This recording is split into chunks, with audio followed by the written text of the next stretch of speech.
Cincinnati police officer is under investigation tonight after being caught on her body cam using a racial slur. This was aimed at a high school student outside of her police cruiser. Now, this isn't the first time a CPD officer has been accused of using such language, but as Local 12's James Pilcher tells us, it's been difficult to make any suspensions or severe discipline stick.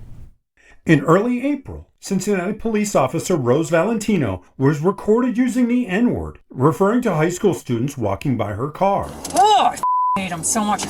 God, I hate this world. The language was quickly condemned by both city leaders and leaders of the Cincinnati Police Union. But it isn't the first time CPD officers have been caught using such language. In 2002, then Officer Patrick Caton was suspended for using the N-word. He had previously been on trial but acquitted of assault in the death of Roger Owensby. His suspension was overturned. Legal experts say cities like Cincinnati don't have specific measures for racial slurs, instead lumping them in with profanity, coarse language, and rudeness to the public. Cincinnati's police union contract and discipline procedures don't make that distinction, and the maximum an officer can get is a 7 to 10 day suspension for his or her fourth offense. Ohio State law professor and professional mediator Sarah Cole says that makes it difficult to make suspension stick. Discipline in this context isn't intended to be punitive.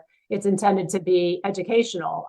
It's intended to be progressive, so that if this is the first offense of this officer, it's very hard to justify serious discipline or termination for the use even of a racial epithet. In 2018, two other officers were caught on camera using the N-word. Dante Hill, who is African American, and Dennis Barnett, who is white, were suspended for 7 days. Both were revoked by an independent arbitrator. Hill sued the city for lost wages and a damaged reputation in federal court in a case that is still ongoing after a jury deadlocked last week. Ohio State's Cole says any structural changes will need to come when the city and union negotiate their next contract. But I do think that employers want to discipline more harshly for the use of racially or sexually charged language. And I think that's been true for some time.